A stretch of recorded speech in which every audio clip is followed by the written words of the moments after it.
Assalamualaikum warahmatullahi wabarakatuh.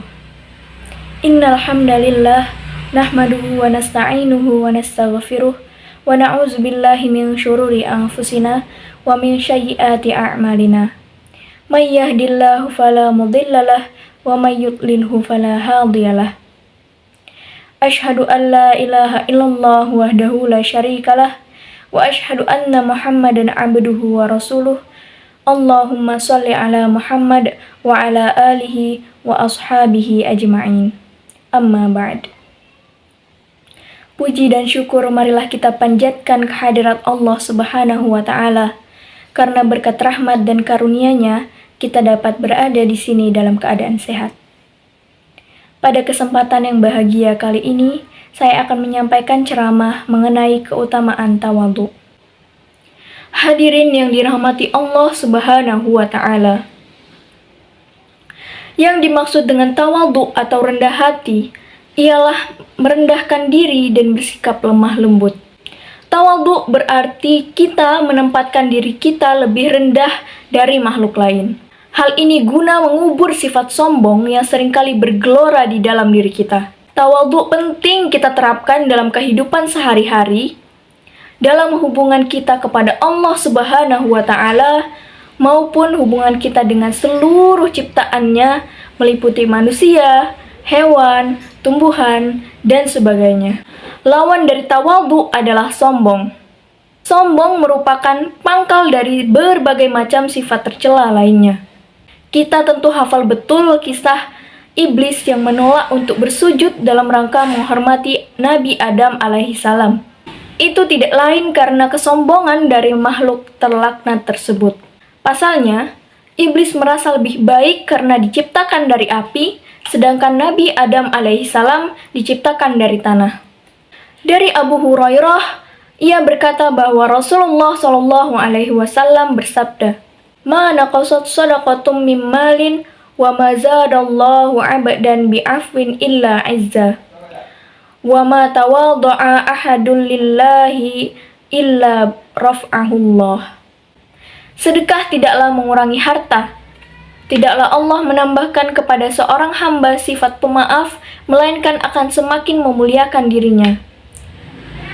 Dan juga tidaklah seorang pun memiliki sifat tawadhu atau rendah diri karena Allah, melainkan Allah akan meninggikannya.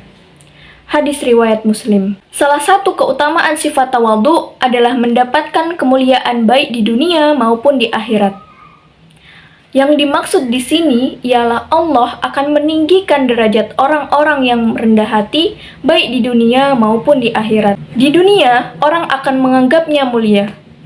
Allah pun akan memuliakan dirinya di tengah-tengah manusia. Sedangkan di akhirat, Allah akan memberinya pahala dan meninggikan derajatnya karena tawadhu yang dimilikinya di dunia.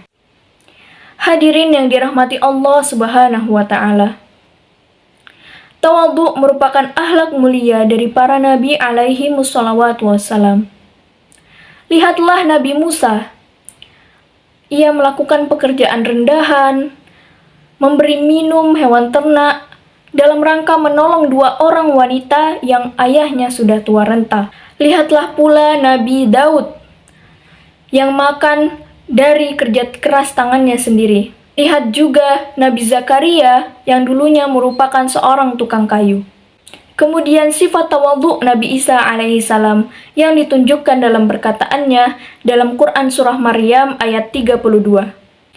Bismillahirrahmanirrahim.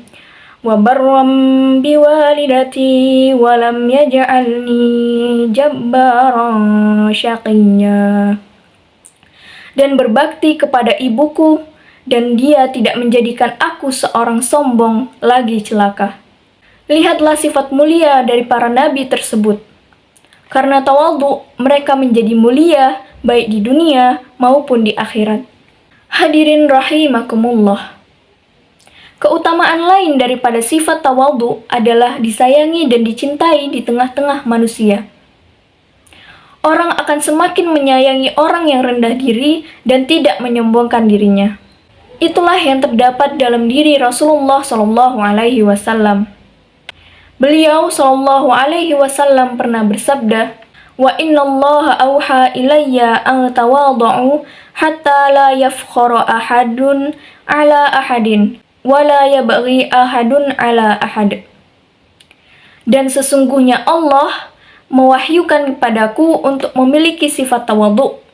Janganlah seseorang menyombongkan diri atau berbangga diri dan melampaui batas yang lain. Hadis riwayat Muslim. Hadirin rahimakumullah. Rasulullah yang merupakan manusia terbaik sepanjang sejarah adalah pionir yang paling baik dalam mengamalkan sifat tawadhu. Allah Subhanahu wa taala berfirman, Bismillahirrahmanirrahim. Laqad kana lakum fi Rasulillahi uswatun hasanah liman kana yarjullaha wal yawmal akhir wa zakarallaha katsira.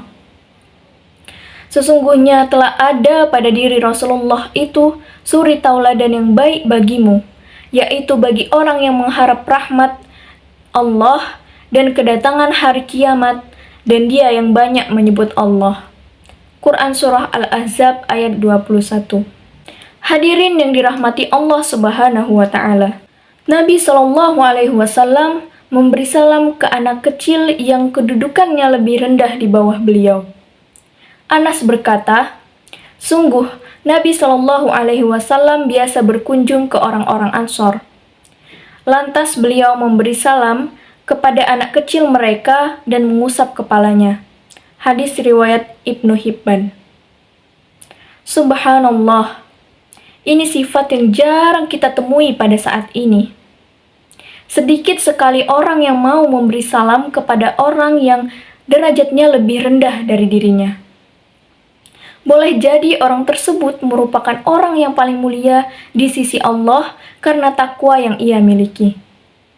Coba kita lihat lagi bagaimana keseharian Nabi Shallallahu Alaihi Wasallam di rumahnya.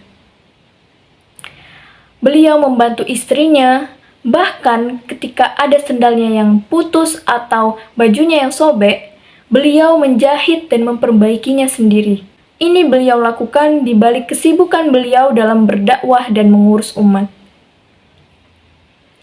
An Urairah qala qultu li Aisyah, ya ummul mu'minin, ayyu syai'un kana yasna'u Rasulullah sallallahu alaihi wasallam idza kana 'indak? Qalat, ma yaf'alu ahadukum fi mihnati ahlihi yakhsifu na'lahu wa yukhitu thawbahu wa yarfa'u dalwah. Urwah bertanya kepada Aisyah, wahai ummul mukminin, apakah yang dikerjakan Rasulullah Shallallahu Alaihi Wasallam tatkala bersamamu di rumahmu? Aisyah menjawab, beliau melakukan seperti apa yang dilakukan salah seorang dari kalian jika sedang membantu istrinya. Beliau mengesol sandalnya, menjahit bajunya, dan mengangkat air di ember. Hadis riwayat Ahmad. Lihatlah beda dengan kita, yang lebih senang menunggu istri untuk memperbaikinya atau memerintahkan pembantu untuk mengerjakannya. Rasulullah Shallallahu Alaihi Wasallam tanpa malu membantu pekerjaan istrinya. Aisyah pernah ditanya apa yang dikerjakan Rasulullah Shallallahu Alaihi Wasallam ketika berada di rumahnya. Beliau menjawab, kana yakunu fi mihnati ahlihi ta'ni khizmata ahlihi fa idza hadarat salatu kharaja ila shalah. Beliau selalu membantu pekerjaan keluarganya, dan jika datang waktu sholat, maka beliau keluar untuk melaksanakan sholat. Hadis riwayat Bukhari. Beda dengan kita yang mungkin segan untuk mengganti popok anak, membantu menemani anak ketika istri sibuk di dapur, atau bahkan mencuci pakaian. Hadirin rahimakumullah. Ada banyak sekali kemuliaan dan kebaikan yang akan kita dapatkan apabila kita mengamalkan sifat tawadhu. Sifat tawadhu adalah sifat yang amat mulia, tapi sedikit orang yang memilikinya. Ketika seseorang sudah memiliki gelar yang mentereng, ilmu yang tinggi, harta yang mulia, sedikit sekali orang yang memiliki sifat kerendahan hati atau tawadhu. Padahal seharusnya kita menerapkan ilmu padi, yaitu semakin berisi, semakin merunduk. Mari bersama-sama kita berdoa kepada Allah Subhanahu wa Ta'ala. Semoga kita senantiasa memiliki sifat tawadhu dan dijauhkan dari sifat-sifat sombong. Amin, amin ya Rabbal Alamin. Sekian yang dapat saya sampaikan. Apabila terdapat banyak kesalahan, saya memohon maaf. Kepada Allah saya mohon ampun. Akhirul kalam. Wassalamualaikum warahmatullahi wabarakatuh.